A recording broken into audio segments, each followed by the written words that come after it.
Сонау жаңа жылмен бірге жаңа ғасыр кіріп жатқан жылы мен мектепті бітірдім. Үйдің кенжесі 2 жылдан кейінгі жалғыз қыз болғандықтан өте еркелеп өстім. Өз дегенім болмаса, айтқанымнан қайтпайтын шатақ мінезім бар. Оның үстіне Құдай берген табиғи сұлулығым тағы бар. Осының бәрі менің ерте есейіп, тәкаппар болып өсуіме себепші болды. Өйткені жасым 15-ке жетпей-ақ сыныптағы жігіттер қала берсе, өзімнен 3-4 сынып үлкен оқитын жігіттер сөз сала бастады. Көшеге шықсам болғаны, бұлаңдаған бұрымыма, тығыр шықтай тұлымыма таңданбаған жігіт болмайтын. Көздерімен ішіп жеп, бір ауыз болса да сөз айтып тиісіп қалатын. Мен болсам, онан сайын кербездене, әдейленіп сызыла да созыла жүретінмін. Тіпті оларға қабақ шытып, қарсылық танытудың орнына күлімдеп тұрып, ішің күйсін дегендей көз қараспен өте шығатынмын. Ал сыныптағы өмірім тіпті де бөлек болды. Себебі мен үшін жығылмайтын жігіт болмайтын. Не сұрасам сол мезетте бәрі де дайын тұратын. Міне содан болар айналамдағы барлық еркек тек мен үшін жаралғандай көрінетін. Сыныптағы жігіттердің ішінен тіпті өз ауылымдағы жігіттердің де өзіме ұнағанын кез келген қыздан тартып аламын деп ойлайтынмын. Міне осындай ойлар мен өскен сайын ақылымды азайтып, тәрбие алудың орнына тектіліктен кері кетірді. Ең өкініштісі, сол өз мінезім өзіме сор болып жабысып, келешекте алып шаһар әсем Алматының түнгі ханшайымы атанған атышулы жүзекшісі болуға әкеп соқтырды. Ал енді осы 10 жылдық Алматыдағы өткен өмірімнен сыр шертсем, әрине, бұл ісім ешкімге өнеге бола қоймас. Алайда өскелең ұрпақ өз сіңлілеріме менің қателігімді қайталамаса екен деген оймен құпиямды ашқалы отырмын. Сонымен не керек, мен 15-ке келгенде үйде жалғыз ағам қалды. Ал үлкен ағам мектеп бітіріп арман қуып Алматыға кеткеніне 2 жыл болған. Әкем мен шешем болса таңертеңнен кешке дейін жұмыста. Мен болсам түске дейін сабағыма барып келем де үйдің ұсақ түйек тірлігіне қараймын. Кіші ағам болса үйдегі ұсақ қараның қамымен әлек.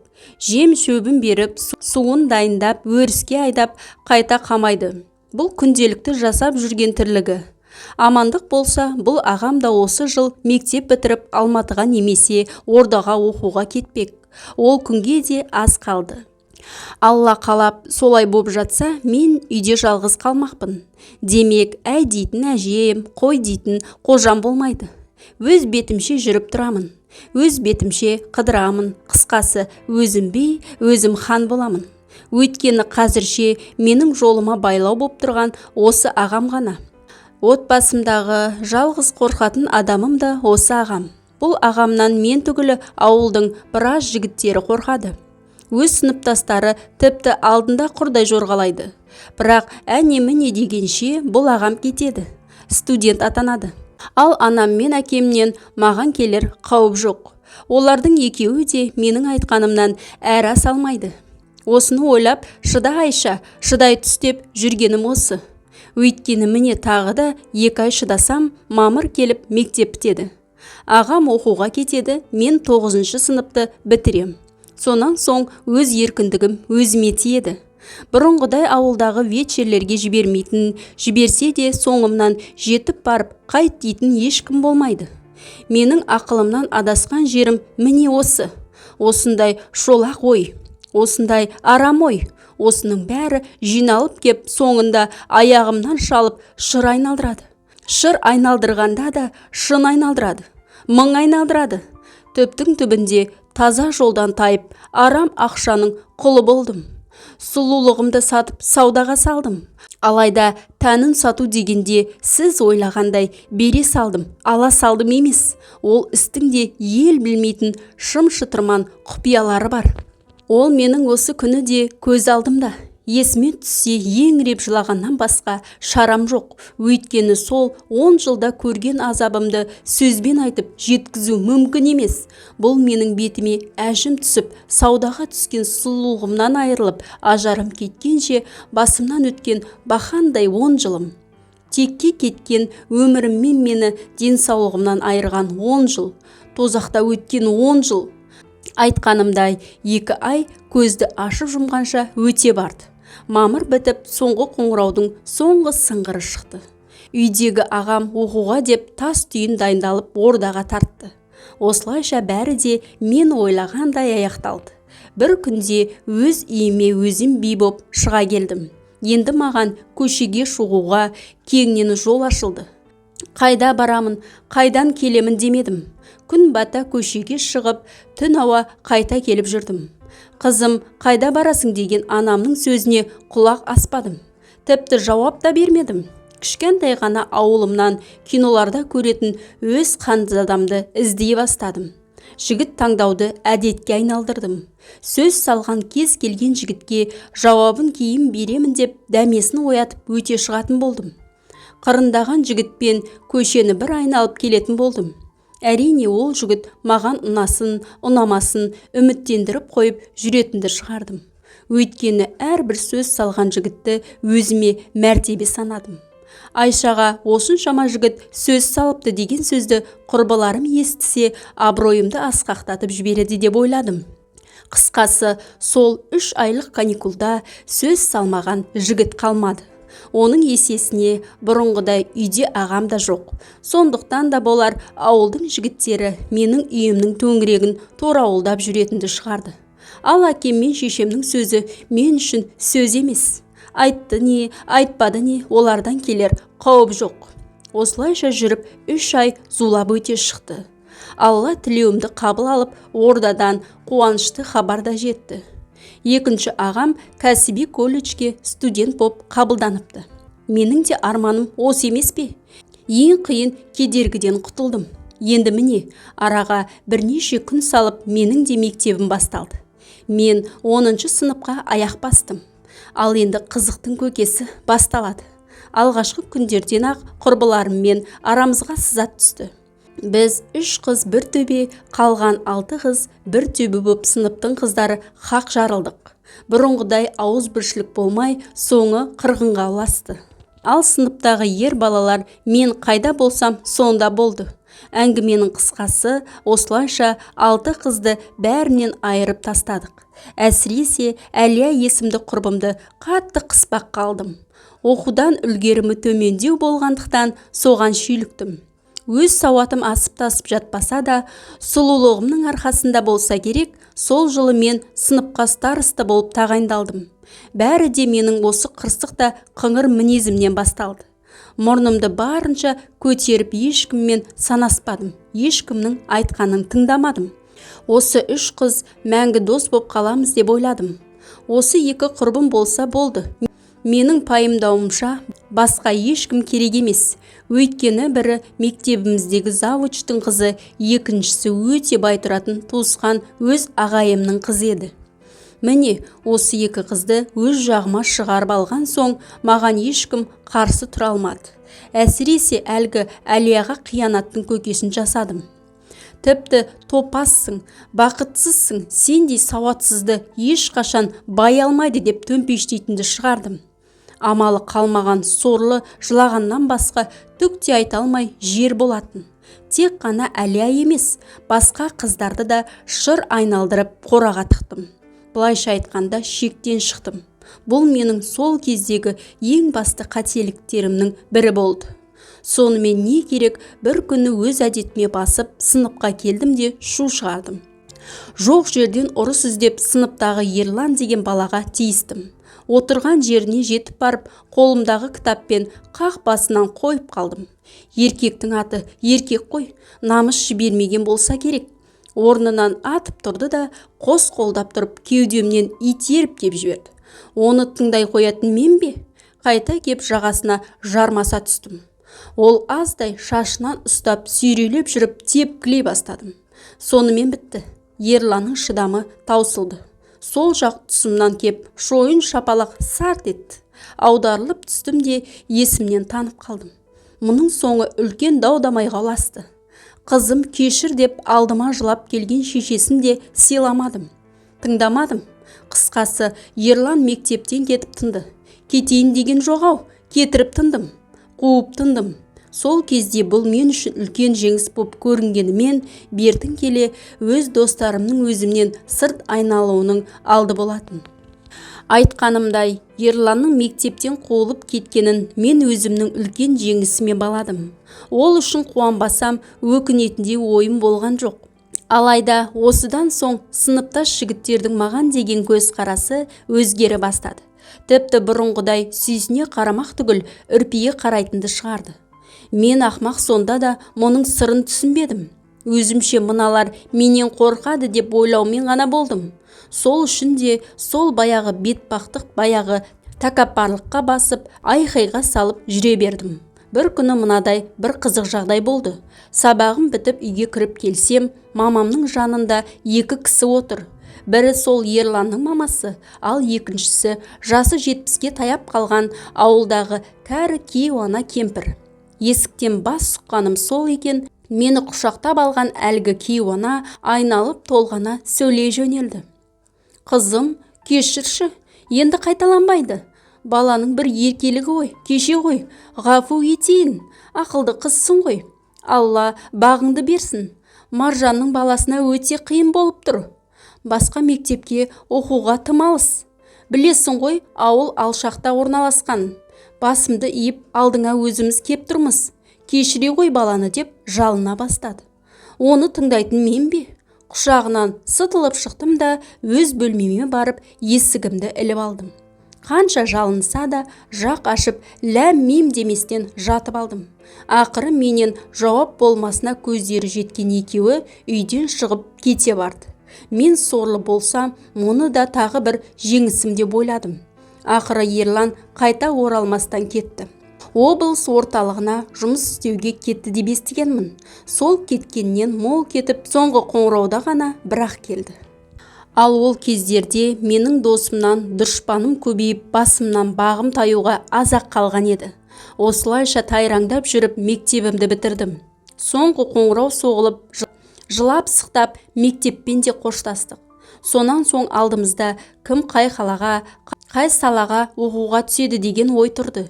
Әрине менің таңдағаным әсем қала Алматы болды. Оған бір емес, бірнеше себептерде болды. Біріншіден Алматы ол Алматы, еліміздің бұрынғы астанасы. Алатаудың баурайында орналасқан көрікті де көркем қала.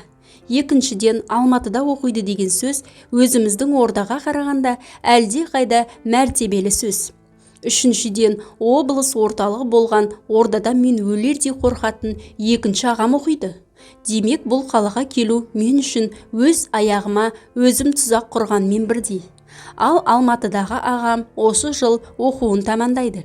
Демек ол ауылға қайтады. Орнына мен барамын. Қысқасы, кедергі болар бұл ағаммен де жолымыз тиіспейді.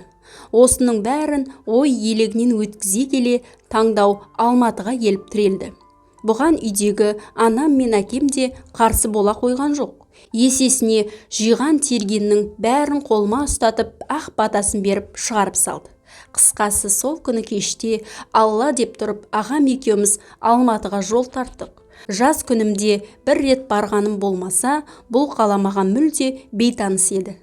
Әсем Алматыға келген соң қаланың көрікті жерлерін аралатып көрсеткен ағам кешке қарай бұрын өзі жалдап тұрған пәтерге әкелді.